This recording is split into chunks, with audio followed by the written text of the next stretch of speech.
Tamil Nadu new tenancy act 2017 படிப்படி Tamil Nadu regulation of rights and responsibilities of landlords and tenants act 2017 இந்த சட்டத்தின்படி லேண்ட்லார்ட்ஸுக்கு என்னென்ன rights இருக்குது, என்னென்ன பெனிஃபிட்ஸ் இருக்குது, என்னென்ன பெட்டிஷன்ஸ் ஃபைல் பண்ணலாம், குறிப்பாக எவிக்ஷன் பெட்டிஷனில் என்னென்ன கிரவுண்ட்ஸில் எவிக்ஷன் பெட்டிஷன் ஃபைல் பண்ணலாம், அதனுடைய ரெலவெண்ட் ப்ரொவிஷன் ஆஃப் லா என்ன, இதெல்லாம் தான் இந்த வீடியோவில் பார்க்க போகிறோம். வாங்க. வணக்கம், நான் உங்கள் ரஸியா கலி. இந்த வீடியோவில் நம்ம முக்கியமாக என்ன பார்க்க போகிறோம்னா, தி கிரவுண்ட்ஸ் ஆஃப் எவிக்ஷன்ஸ். என்னென்ன காரணங்களுக்காக லேண்ட்லார்டு டெனண்ட்டை காலி பண்ண சொல்லி வழக்கு தாக்கல் பண்ணலாம், என்னென்ன கிரவுண்ட்ஸ் இருக்குது அந்த நியூ டெனன்சி ஆக்டில், அதனுடைய ரெலவெண்ட் ப்ரொவிஷன் ஆஃப் லா என்ன, அதுக்கு என்னென்ன கண்டிஷன்ஸ் நம்ம ஃபுல்ஃபில் ஆகணும், இதை தான் இந்த வீடியோவில் நம்ம முக்கியமாக பார்க்க போகிறோம். இந்த சட்டத்தை பொறுத்த வரைக்கும் ஒரு லேண்ட்லார்டுக்கு ஒரு உரிமை கொடுக்க, ரைட்ஸ் கொடுக்குற ப்ரொவிஷன் என்னன்னு பார்த்தீங்கன்னா, செக்ஷன் 21 to 29. இதுதான் என்ன ஹெட்டிங்கில் இருக்குன்னா, repossession of the premises by the landlord. அதாவது ப்ராப்பர்ட்டியை நம்ம திருப்பி பொசஸ் எடுத்துக்கொண்ட உரிமைகளை சொல்லுது. செக்ஷன் 30 and 31 எதை பற்றி சொல்லுதுன்னா, appointment of rent authorities and their powers and functions. அதாவது ரெண்ட் கண்ட்ரோல் கோர்ட்டு, ரெண்ட் அத்தாரிட்டியுடைய பவர்ஸ் என்ன, ஃபங்க்ஷன் என்னன்றதை பற்றி செக்ஷன் 31 and 32 சொல்லுது. இப்போ செக்ஷன் 21 தான் பார்த்திங்கன்னா என்னுடைய கிரவுண்ட்ஸ் ஆஃப் எவிக்ஷன். என்னென்ன கிரவுண்ட்ஸில் பெட்டிஷன் ஃபைல் பண்ணலாம், அது வேரியஸ் கிரவுண்ட்ஸ் என்னன்னு சொல்லுது. அதை நம்ம டீட்டெயிலாக ஒன்று பை ஒன்றாக பார்க்கலாம். ஸோ செக்ஷன் 21 சப் கிளாஸ் 2 தான் கிரவுண்ட்ஸ் ஆஃப் எவிக்ஷன்றது இந்த ஆக்டை பொறுத்த வரைக்கும் இருக்குது. குறிப்பாக செக்ஷன் 21லேருந்து 29 வரைக்கும் என்ன சொல்கிறாங்க அப்படின்னு சொன்னீங்கன்னா, 21 என்ன சொல்கிறாங்க, repossession of the premises by the landlord. அது பொசஷனை திருப்பி எடுக்கிறதுக்கு லேண்ட்லார்டுக்கு என்ன விதிமுறை இருக்குன்றது அதில் இருக்குது. 22 பார்த்திங்கன்னா eviction and recovery of possession of the premise in the case of death of லேண்ட்லார்டை பற்றி சொல்லுது. 23 பார்த்திங்கன்னா compensation in case of non vacancy பற்றி சொல்லுது. செக்ஷன் 24 என்ன பண்ணுதுன்னா, refund of advance rent by the லேண்ட்லார்டை பற்றி சொல்லுது.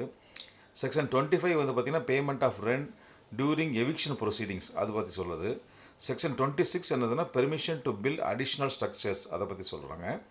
27 பார்த்திங்கன்னா ஸ்பெஷல் ப்ரொவிஷன் ரிகார்டிங் வேக்கன்ட் சைட்ஸை பற்றி சொல்கிறாங்க. 28 வேக்கன்ட் பொசஷன் டு லேண்ட்லார்டை பற்றி சொல்கிறாங்க. 29 அது provision regarding notice of giving up possession by the tenant இதை பற்றி சொல்கிறாங்க.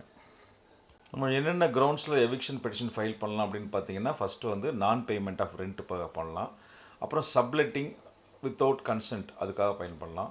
அப்புறம் misuse of the premises file பண்ணலாம். ஸ்ட்ரக்சரல் ஆல்ட்ரேஷனுக்காக பண்ணலாம்.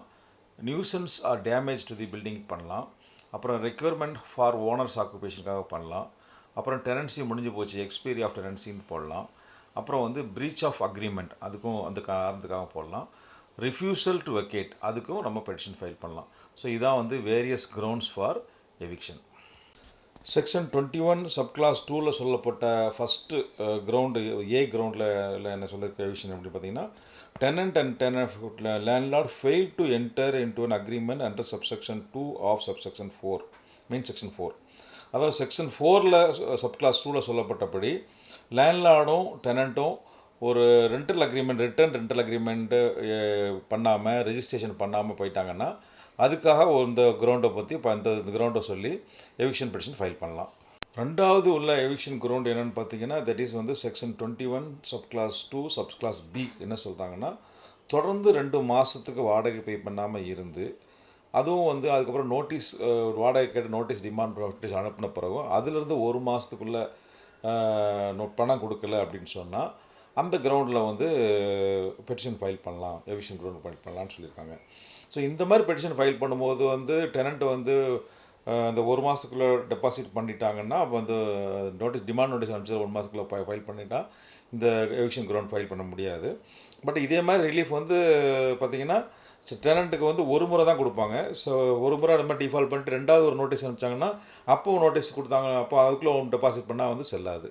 ஸோ தொடர்ந்து 2 மாதம் வாடகை பே பண்ணல, அதுக்கப்புறம் அதுக்கு நோட்டீஸ் டிமாண்ட் அனுப்பிச்சு அதுலேருந்து 1 மாதத்துக்குள்ளே வாடகை பேமெண்ட்டில் அப்படின்னா இந்த கிரவுண்டில் எவிக்ஷன் கேஸ் ஃபைல் பண்ணலாம்.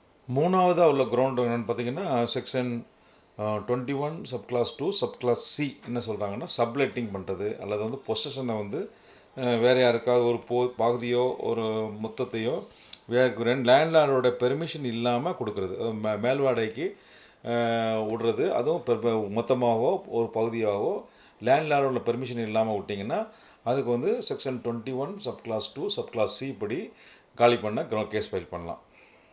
நாலாவதாக சொல்லப்பட்ட கிரவுண்ட், அதாவது வந்து 21 சப்கிளாஸ் 2 சப்கிளாஸ் டியில் சொல்லப்பட்ட கிரவுண்ட் எப்படின்னா, மிஸ்யூஸ் பண்ணாங்க.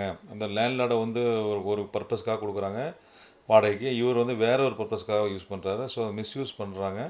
அதுவும் நோட்டீஸ் கொடுத்ததுக்கப்புறம் இந்த மிஸ்யூஸை நிப்பாட்டுங்க அப்படின்னு சொல்லி நோட்டீஸ் கொடுத்ததுக்கப்புறம் கண்டினியூடாக யூஸ் பண்ணாங்கன்னா அது வந்து அந்த கிரவுண்டை கொஞ்சம் ஃபைல் பண்ணலாம் அப்படின்னு சொல்லி சொல்லியிருக்காங்க. சப்கிளாஸ் இயில் சொல்லப்பட்ட 5வது கிரவுண்ட் என்னன்னு சொன்னால் வந்து பார்த்திங்கன்னா, பில்டிங் வந்து ரிப்பேர் பண்ணுறதுக்கோ ரீபில்டிங் பண்ணுறதுக்கோ டெமாலிஷன் பண்ணுறதுக்கோ ஆல்ட்ரேஷன் பண்ணுறதுக்கோ வந்து தேவைப்படுது அப்படின்ற காரணத்துக்காக லேண்ட்லார்ட் அந்த பெட்டிஷன் ஃபைல் பண்ணலாம். ஸோ அதில் வந்து நான் திருப்பி பொசிஷன் கொடுப்பேன் அப்படின்னு சொல்லி டெனண்ட் கூட ஒரு அக்ரிமெண்ட் போட்டிருந்தாங்கன்னா டெனண்ட் வந்து பில்டிங் முடிச்சப்பறம் எனக்கு வந்து இடம் கொடுங்கன்னு சொல்லி கேட்கலாம். அது மாதிரி ஒரு அக்ரிமெண்ட் போடாத பட்சத்தில் வந்து டெனண்ட் எதுவும் கேட்க முடியாது. இதுவும் ஒரு கிரவுண்டாக வந்து நம்ம வந்து அதாவது வந்து பில்டிங் டெமாலிஷ் பண்ணுறதுக்கோ புது கட்டடம் கட்டுறதுக்கோ இல்லை ஸ்ட்ரக்சரல் ஆல்ட்ரேஷன் ரிப்பேர் பண்ணுறதுக்கோ கூட லேண்ட்லார்ட் வந்து பெட்டிஷன் ஃபைல் பண்ணலாம். நம்ம ஏற்கனவே சொன்னபடி செக்ஷன் 2 சப்கிளாஸ் டியில் வந்து மிஸ்யூஸ் ஆஃப் த ப்ரிமிசஸ்ன்ற இதில் என்னதெல்லாம் கூட வரும் அப்படின்னு சொல்லி பார்த்தீங்கன்னா, misuse of the premises means encroachment of additional place by the tenant or use of the premises which causes public nuisance or causes damage to the property or is detrimental to the interest of the landlord or for an immoral or illegal purposes. So வந்து misuse of ப்ரிமிசஸ்ன்னு சொல்லும்போது ஒரு encroachment பண்ணாலோ, அதாவது additional ஸ்பேஸில் tenant எடுத்துக்கிட்டாலோ, இல்லை அந்த ஒரு public nuisance பண்ணாலோ, இல்லை அந்த ப்ராப்பர்ட்டிக்கு ஏதாவது டேமேஜ் பண்ணாலோ, இல்லை வந்து லேண்ட்லார்டோட இன்ட்ரெஸ்ட்டுக்கு எதிராக செயல்பட்டாலோ, அல்லது இம்மாரல் அல்லது இல்லீகல் பர்பஸுக்காக அந்த ப்ராப்பர்ட்டி யூஸ் பண்ணாலோ அதெல்லாம் வந்து misuse of the property. So இந்த சப்கிளாஸ் 2டிக்குள்ள வந்து எவிக்ஷன் பெட்டிஷன் ஃபைல் பண்ணலாம். செக்ஷன் 2Fக்கு கீழே வந்து பில்டிங் ரிப்பேர் பண்ணுற வேலைக்கும் ரீபில்டிங் பண்ணுறதுக்கும் அல்லது ஒரு அடிஷ்னல் கன்ஸ்ட்ரக்ஷன் பண்ணுறதுக்கும் அல்லது ஆல்ட்ரேஷன் பண்ணுறதுக்கும் டெமாலிஷன் பண்ணுறதுக்கும் ஃபார் சேஞ்ச் ஆஃப் யூஸ், இது வந்து இந்த இடம் வந்து வேறு ஒரு பர்பஸ்க்கு யூஸ் பண்ணணும். அதாவது வந்து காம்பிட்டன்ட் அத்தாரிட்டி வந்து லேண்ட் யூஸ் மாறி போச்சு, அதனால் வேறு மாதிரி தான் யூஸ் பண்ணுவோம். இப்போ ரெசிடென்ஷியல் ஏரியா கமர்ஷியல் ஏரியா மாறி போச்சு, இல்லை கமர்ஷியல் ஏரியா ரெசிடென்ஷியல் ஏரியா மாறி போச்சுன்னு சொல்லி காம்பிட்டன்ட் அத்தாரிட்டி எதாவது ஆர்டர் பாஸ் பண்ணாங்கன்னா அதுக்கு அந்த காரணத்துக்காக பில்டிங்கில் மாற்றி ஓனர் வந்து பில்டிங் ரிப்பேர் ரீமாடல் பண்ணணும், இல்லை கன்ஸ்ட்ரக்ஷன் பண்ணணும் அப்படின்ற மாதிரி சமயத்தில் இந்த மாதிரி இந்த 2Fக்கெல்லாம் வந்து பெட்டிஷன் ஃபைல் பண்ணலாம். இந்த 2Eக்கு எது மாதிரி ஃபைல் பண்ணலான்னா, இந்த டெமாலிஷன் பில்டிங் ரிப்பேர்லாம் தேவைப்படுது, பட் அது வந்து டெனன்ட்ரி காலி பண்ணாமல் பண்ண முடியாது அப்படின்ற கண்டிஷன்ன்றது தான் அந்த 2E. இது வந்து இப்போ பர்பஸ் ஆஃப் அந்த லேண்ட் யூஸ் வந்து மாறிடுச்சு அப்படின்றதுனால பண்ணிங்கன்னா 2F கீழே வந்து எவிக்ஷன் பெட்டிஷன் ஃபைல் பண்ணலாம். செக்ஷன் 2 சப்செக்ஷன் 2Gயில் வந்து ஒரு கிரவுண்டு இருந்தது, அதாவது வந்து டெனன்சி டைம் முடிஞ்சு போச்சு, அதை வந்து அதுக்கப்புறம் டெனண்ட் இப்போ வாடகை காலி பண்ணுற மறுக்கிறாரு அப்படின்ற காரணத்துக்காக செக்ஷன் 21(2G) இருந்தது. பட் அந்த செக்ஷனை வந்து இப்போ வந்து கேன்சல் பண்ணிட்டாங்க. அதனால் அந்த கிரவுண்டு இப்போ ஃபைல் பண்ண முடியாது. சப்செக்ஷன் 2Hயில் எப்படி சொல்கிறாங்க அப்படின்னு சொன்னால், இப்போ டெனண்ட் காலி பண்ணுறேன்ற மாதிரி ஒரு தெரிவிக்கிறாரு. அதை பேஸ் பண்ணி வந்து லேண்ட்லார்டு வந்து நான் ப்ராப்பர்ட்டி விற்க போகிறேன்ற ஒரு முடிவுக்கு வந்து அதுக்குண்டான ஸ்டெப்ஸ் எடுத்துட்டாரு. அதுக்கப்புறம் காலி பண்ண மறுக்கிறாரு அப்படின்னு சொன்னால் அதை அந்த கிரவுண்டில் சப்கிளாஸ் செக்ஷன் 2Hயில் எவிக்ஷன் கேஸ் ஃபைல் பண்ணலாம். செக்ஷன் 2Iயில் வந்து பார்த்திங்கன்னா என்ன சொல்லியிருக்காங்கன்னா, டெனண்ட் வந்து அந்த அக்ரீட் ரெண்ட்டாக கொடுக்க மாட்டேன், நான் ஒரு அக்ரிமெண்ட்டில் ஒரு ரெண்ட் போட்டிருக்கேன், அந்த ரெண்ட்டை நான் தரமாட்டேன்னு சொல்லி பிரச்சனை பண்ணால் கூட அது பண்ணலாம். Subclause 2 subclause ஐயில்.